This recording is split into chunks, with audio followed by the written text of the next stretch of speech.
Welcome to the Slop Farm. Enjoy the video. In this video, I will explain how to cook al pastor meat. First, rehydrate 2 ounces of dried ancho chilies and 3 ounces of guajillo chilies in hot water for 20 minutes. While they soften, prepare a small onion and 4 cloves of garlic. Blend the rehydrated chilies, onion, garlic, 1 tablespoon of achiote paste, 1/4 cup of white vinegar, and a pinch of salt until very smooth. This rich, flavorful paste forms the heart of our al pastor. For the best al pastor, start with 2 pounds of boneless pork shoulder, trimmed of excess fat. Slice the pork into very thin pieces, about 1/8 of an inch thick, against the grain. This thinness allows the marinade to penetrate deeply and cook quickly. Place the sliced pork into a large bowl and pour the entire chili marinade over it, ensuring every piece is well coated.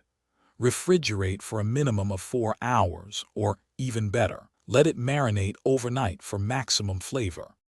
There are a few fantastic ways to cook al pastor at home. The simplest method is pan frying in a large skillet over medium-high heat. Add a tablespoon of oil and cook the marinated pork in small batches.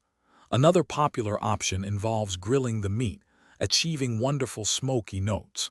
If you have a vertical spit, that is the most authentic choice.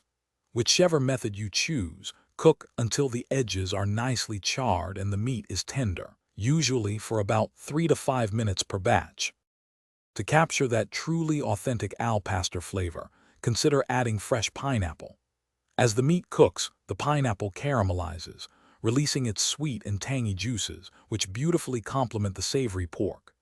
Aim for a slight char on the edges of the meat. This adds a crucial layer of smoky depth.